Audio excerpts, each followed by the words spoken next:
오늘 하나님의 말씀은 마태복음 7장 1절에서 12절까지의 말씀입니다. 12절 한 절을 읽겠습니다. 그러므로 무엇이든지 남에게 대접을 받고자 하는 대로 너희도 남을 대접하라. 이것이 율법이요 선지자니라. 본문에서 예수님의 제자들이 서로를 어떻게 대해야 하는지, 또 어떻게 하나님을 의존해야 하는지 이것에 대하여 가르치시고 있습니다. 살다 보면요, 우리 인간관계만큼 어려운 것도 없죠. 특히 그리스도인으로서 세상을 살아가다 보면 어떤 원칙을 가지고 다른 사람들을 대해야 할지 혼란스러울 때가 너무나 많이 있습니다. 그리스도인의 인생 목표가 무엇입니까? 하나님의 나라와 그 의를 구하는 것입니다. 이를 밝혀주신 예수님은 이제 하나님 나라와 그의 의를 구하는 제자들이 이 세상에서 어떤 원칙을 가지고 다른 이들을 대해야 하는 것을 가르쳐 주십니다. 제자는 누구입니까? 스승을 닮아가는 사람을 말합니다. 세상을 변화시키는 방법이 자신의 죄와 허물을 깨달음으로 말미암아 시작한다고 말씀하십니다. 다른 사람의 죄와 허물을 지적한다고 해서 세상은 변화되지 않습니다. 변화는 내 자신에게서 시작되어야 합니다.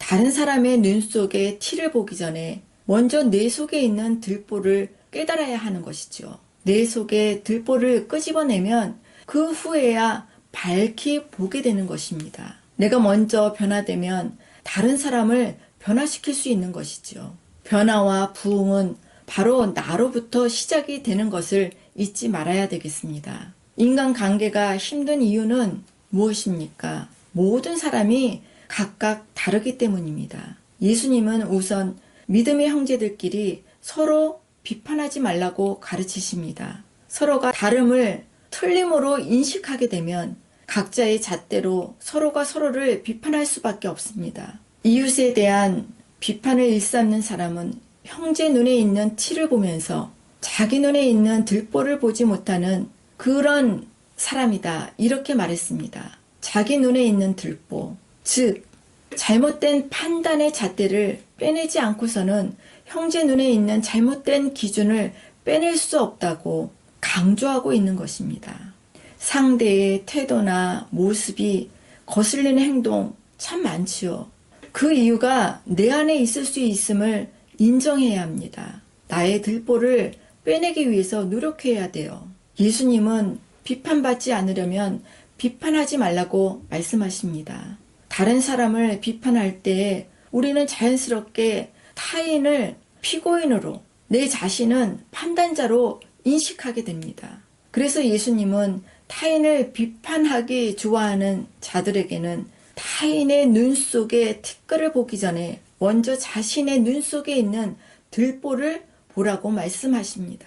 사람은 누구보다 자신의 모습을 모를 수 있어요. 그래서 예수님은 타인의 티끌을 발견했을 때 자신을 먼저 돌아보라고 말씀하십니다. 자신의 허물을 해결하라고 명하십니다. 사도 바울도 다른 사람이 범죄한 일이 드러났을 때 어떻게 했습니까? 비난하지 말고 온유한 마음으로 고쳐주고 자신을 살펴보면서 동일한 범죄에 빠지지 않도록 경계할 것을 교훈했습니다. 야고보는 어땠습니까? 서로 비방하지 말 것을 명하면서 우리는 하나님의 법을 지켜야 할 자뿐만 아니라 판단자는 오직 하나님이심을 강조했습니다. 그래서 성도는 하나님 말씀을 자신에게 적용함으로 거룩한 길로 행하는 데 힘쓰고 또 타인을 판단함으로 인해서 하나님 자리를 대신 차지하는 그런 죄를 범하지 말아야 할 것입니다. 예수님은 성도가 하나님 아버지께 간구할 때 좋은 것으로 주실 것임을 말씀하십니다. 예수님은 세상에서도 부모가 자녀에게 좋은 것을 주는 상식적인 일을 예로 드십니다. 하나님 앞에 간구했으면 그 응답에 대해 의심치 말아야 함을 의미하는 것이죠. 7절에서 12절을 또 보면 어떻게 하나님을 의존해야 하는지 가르쳐주고 있습니다. 살아가면서 힘들 때마다 우리는 간절히 구하는 자에게 하나님의 응답해 주셨다고 하셨던 그 예수님의 말씀을 기억해야 할 것입니다. 떡덩어리처럼 생긴 돌이나 생선처럼 생긴 뱀과 같은 그런 가짜를 주시는 분이 절대로 아닙니다. 예수님은 제자들에게 이 사실을 확신하라고 강조하시기 위해서 악한 자들도 아들에게는 좋은 것을 준다는 사실을 일깨워주고 있어요. 예수님의 제자들은 인간관계에서 문제가 생기면 함께 나가서 해결책을 찾아야지 다른 사람에게 찾으려고 하면 도리어 문제가 커질 수 있다라고 합니다. 예수님이 말씀하신 것처럼 우리는 먼저 하나님을 의뢰할 줄 알아야 합니다. 인간관계 때문에 어려움이 있다면 하나님께 지혜를 구하십시오.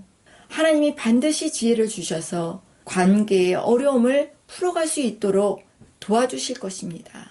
예수님은 무엇이든지 남에게 대접을 받고자 하는 대로 다른 사람을 대접하라고 명하시면서 이것이 율법이요 선지자라고 말씀하십니다.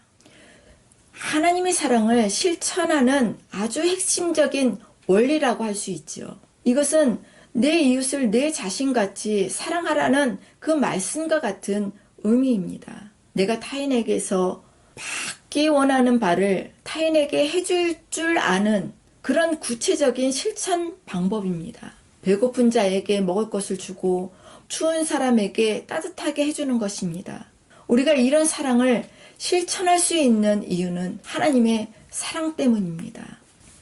성도는 사랑을 실천함으로 말미암아 하나님의 사랑을 전해야 합니다. 하나님을 믿는 자는 하나님의 권위를 인정하고 하나님의 사랑을 구하며 하나님의 사랑으로 이웃 사랑을 실천하는 사람들입니다. 세상에 하나님의 영광을 선포하는 그런 사명을 잘 감당해야겠습니다. 그러나 아무리 그렇게 산다고 해도 인간관계의 어려움은 완전히 피할 수는 없지요. 정말 우리가 살면서 이런 일들을 많이 겪습니다. 그러나 그 속에서 우리는 기도를 통해서 하나님의 도우심을 구해야 합니다. 그러면 하나님께서 우리 삶의 평안을 허락해 주실 것을 믿습니다. 하나님을 믿지 않는 사람들은 자신을 삶의 주인으로 여기고 자기 뜻대로 사랑합니다. 그러나 성도는 어떻습니까? 하나님의 뜻에 자신을 복종시킬 수 있는 사람들입니다. 하나님의 삶의 주인으로 인정하는 것입니다. 예수님의 교훈을 통해서 나의 삶을 향한 하나님의 뜻을 깨닫고 순종하는 성도가 되시기를 주의 이름으로 축복합니다.